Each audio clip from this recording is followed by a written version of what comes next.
दोस्तों फिर एक बार स्वागत करते हैं आपका हमारे चैनल के अंदर।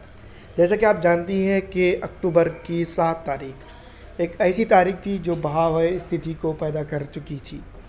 दोस्तों मैं आपको बता दूं, हमास ने अपनी ज़मीन हासिल करने के लिए इज़राइल के ऊपर हमला कर दिया था, लेकिन ये हमला इतना भयंकर होगा और इसके बाद इतनी ज़्यादा परिणाम मासूम लोगों की और मासूम बच्चों की जानों से होगा। ये स्थिति और इसको भापना काफ़ी भयावह साबित हुआ है। दोस्तों मैं आपको बता दूं कि अलग अलग जानकारियों के अनुसार जो है तो अलग अलग रिपोर्टें दर्ज हुई है, लेकिन सबसे ज़्यादा मौतों की बात अगर की जाए तो 13,300 मौतें अब तक के गाज़ा के इलाके में हुई है। फ़िलिस्तीन के इन शहरियों की मौत का ज़िम्मेदार आखिर कौन है, और जो तो फ़िलिस्तीन ने उन लोगों को जगह दी और उन लोगों की ही वो कब्र बन गया, ये एक वाक़या बहुत ज़्यादा फेमस हो सकता है। दोस्तों बस आपको बता दूं कि गाज़ा के अंदर जो है तो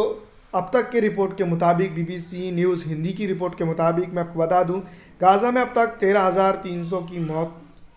हुई है, जिसमें मैं आपको बता दूं कि 5,500 से ज़्यादा बच्चे हैं।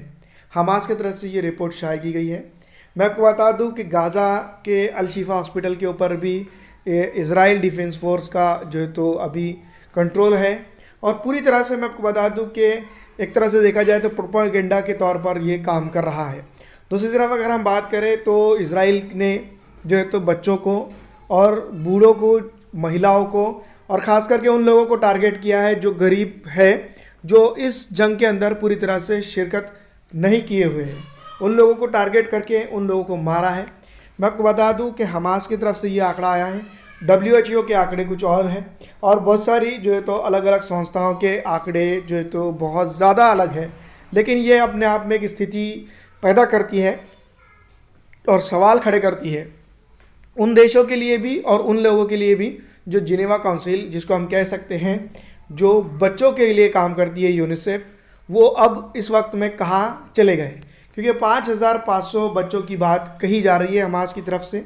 या फिर से कम भी हो सकते हैं, लेकिन बच्चों का क्या रोल था जंग में, ये सबसे बड़ा सवाल पैदा होता है। दूसरी तरफ यूनाइटेड नेशन इंटरनेशनल जो भी है